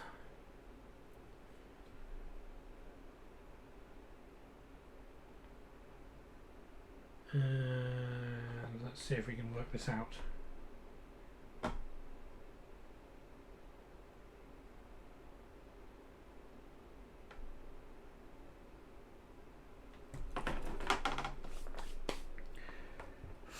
Its 4 outputs are going to be, well, hang on, let's just make sure I'm thinking of the right chip here. 257.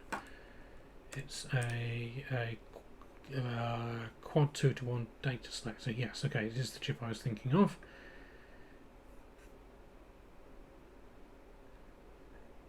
Pardon, get out, manage preferences, screw your analytics, screw your social media.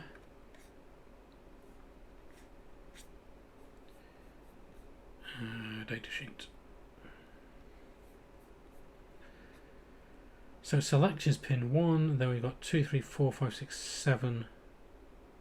So 4, 7, 12 and 9 are our outputs.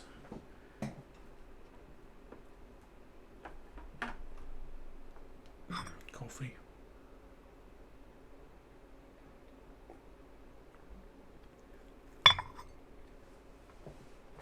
So we need to trace 2, 3, 5, 6, 14, 13, 11 and 10.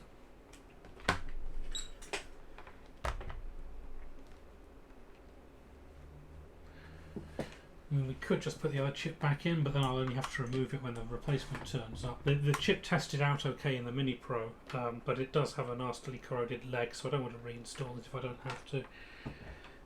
So 2 and 3 are inputs, must go somewhere. I would love to know what they put in multimeter cables to make them automatically self-entangling.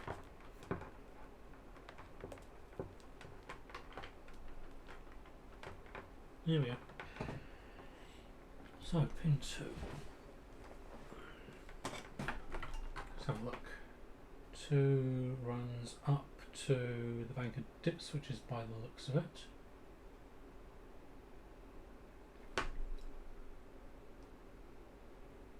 Why is there only one bank of pull-up resistors? That's weird.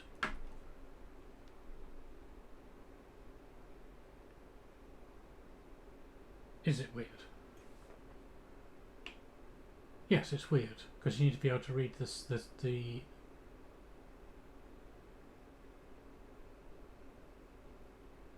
There's another one there, so do some of them come straight over here? No.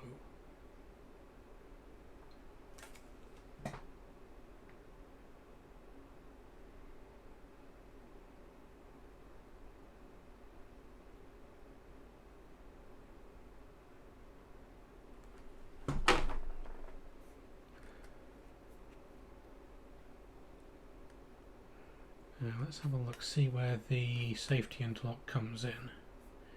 Safety interlock comes in on pin 6 of CN6.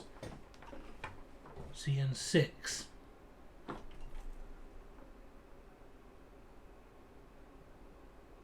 That's all the way over here.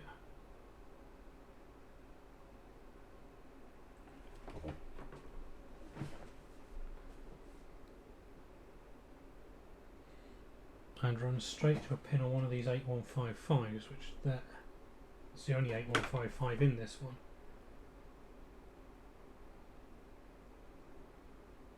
So I think we're well into... We don't have schematics for this territory here, but let's have a quick look anyway.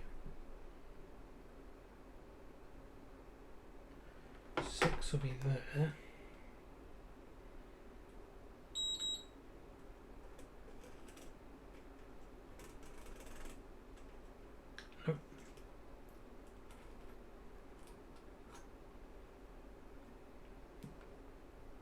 Oh wait, the interlock lives in different places on the different variants of the LA50.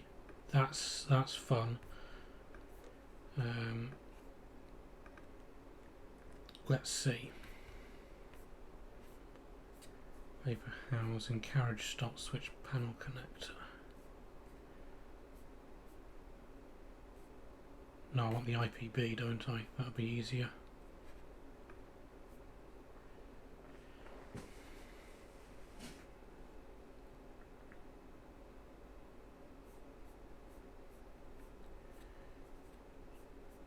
So there are 4 variants of the LA50. I think the difference is basically regional, so different power supply setups, as far as I can tell. But for reasons best known to themselves, the European model, or the one that includes the European model that this is, has the magnetic interlock on the front cover. So this is a RC, and I think, if I remember correctly, the interlock comes to a different connector based on which model it is. So where are we? RC. Plate and interlock sensor switch assembly. So there's the carriage transistors. Irrelevant. Here we go. Yeah, so this is the American variant, I believe, which has a mechanical cover interlock running to some pins on the same input as that. So that is CN6. That's annoying. Includes on 26A. Paper out in carriage so does not include on 26 modern RC. Right, so that's what we're looking at. So there should be a different entry for the hall sensor on RC. Front panel, carriage start switch and access cover interlock switch assembly model RC. There. Right. Switch, carriage stop, switch cover interlock 1314. Oh well, 13 is that end, that's fine. 14 is wired to the front panel, which is that connector.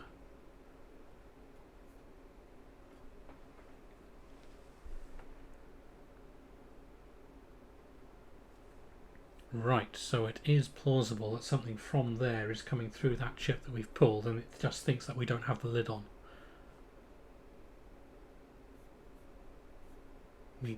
Yeah, annoyingly, no schematics whatsoever for this. Let's see if there's any hint in the service manual, or the technical manual. It's not a service manual. Theory. Functional overview. Troubleshooting, servicing.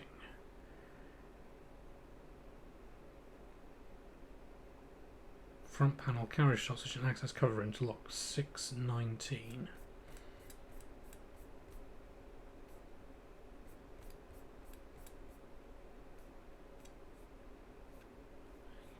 19.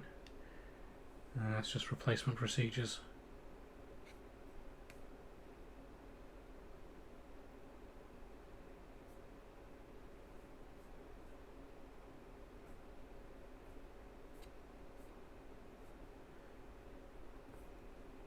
Were there any test procedures for it?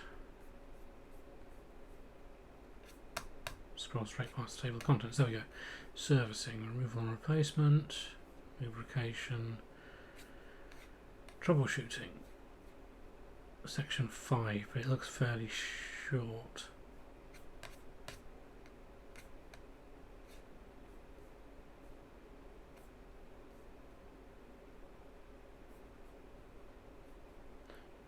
Defective PCB, carriage moves, doesn't do that. Printer does not start, fault light is on. Oh, it doesn't cause it to print online. Fault light flashes when power is first turned on, which we did see on a defective PCB, not great. Did not start, pressing register does not start it. Access cover is open, defective interlock switch, replace assembly. Right, okay.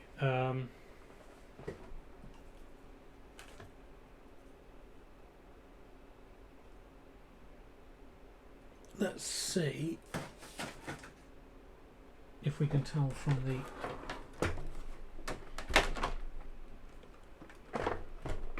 top cover which pins we need to trace for the interlock.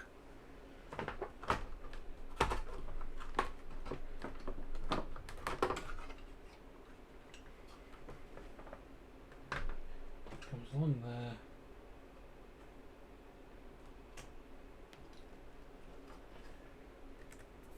Get rid of Safari.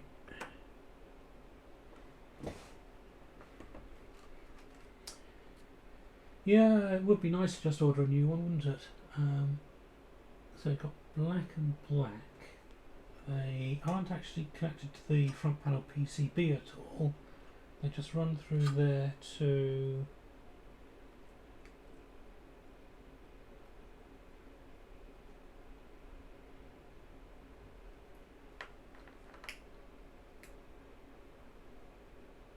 I think that's black and black.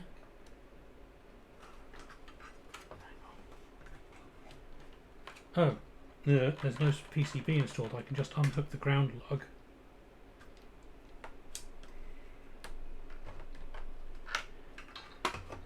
And pop the carriage switch out.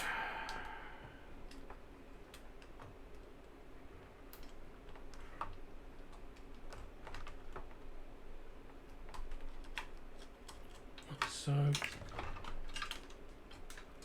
Right, so here's what we've got. There's the sensor. Well, there's no power running to it. Maybe it is just a reed switch in an encapsulated reed switch. And then that runs back here, up, down there. Does that?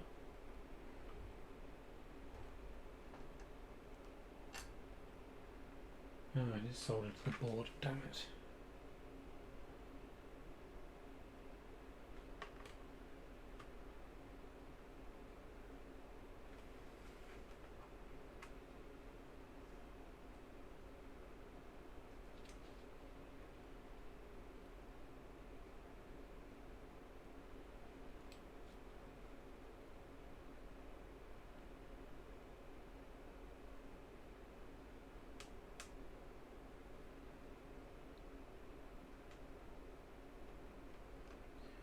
There and there. What does that do? 12. Is there a resistor on there?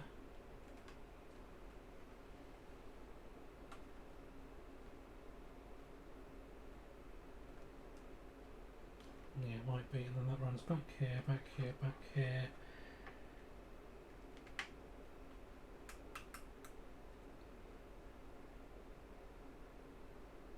I think that's just a ground wire.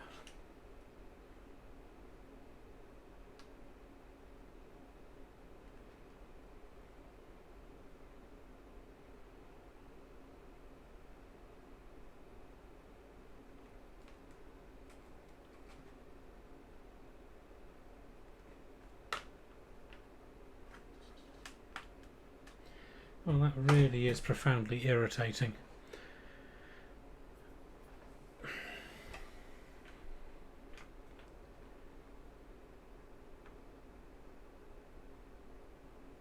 I don't want to have to get that PCB out because it's... I mean, the plastic isn't brilliant.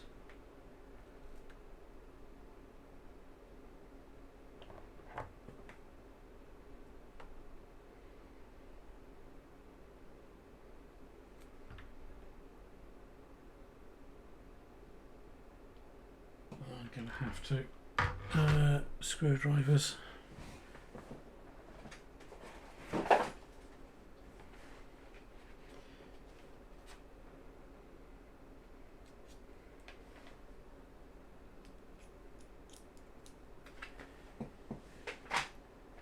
We'll just do this for a couple of minutes, then we'll find. Hopefully, Shelby is streaming today.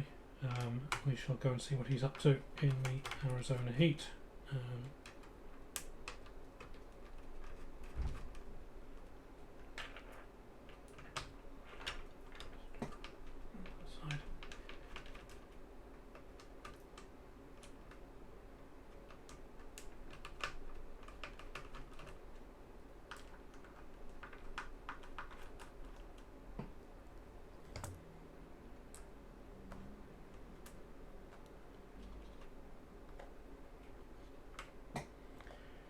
Stand by for bits of plastic falling out. Oh no, they're captive. Excellent. So there's the sensor coming in round here to there and there. What?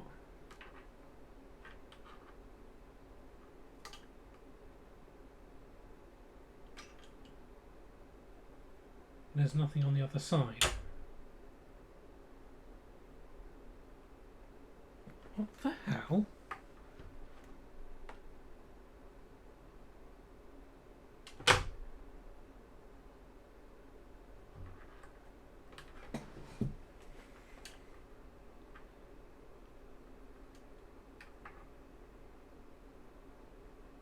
It's got wiring to the LEDs. They appear to be individually wired up.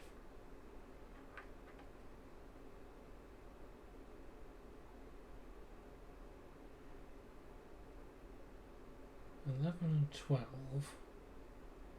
There's literally nothing on this side. It's a single-sided board, and then there's nothing connected to that pad on the other side.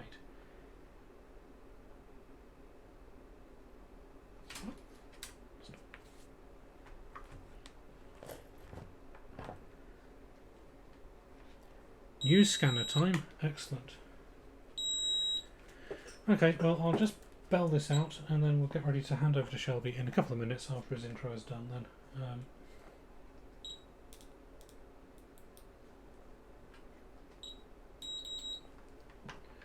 So is that connected to that? Yes, okay, so there's a little spur there. So 12 is presumably ground and 11 is sense.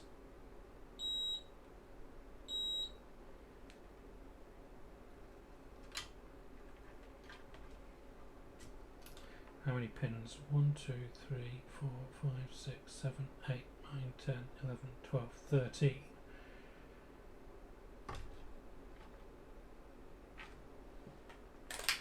So the one back from the end on the main board are what we're interested in.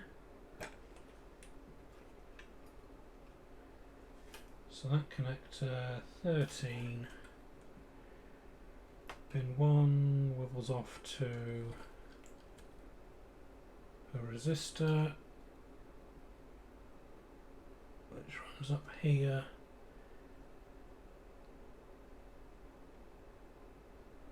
Don't know. 13 goes through a resistor pack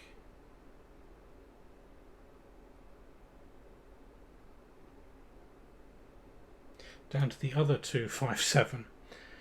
Oh well. Right. Oh, good evening, the Industrious Ant and Carrot House. Sorry, I didn't acknowledge you were there, Industrious Ant. I do apologise. And hello, Carrot House. Hope you're both well. Yeah. I think I'm going to give that for the time being. New IC should arrive next week, so I'll fit that. See what happens. Enjoy Swarm. Good to see you. Catch you next time.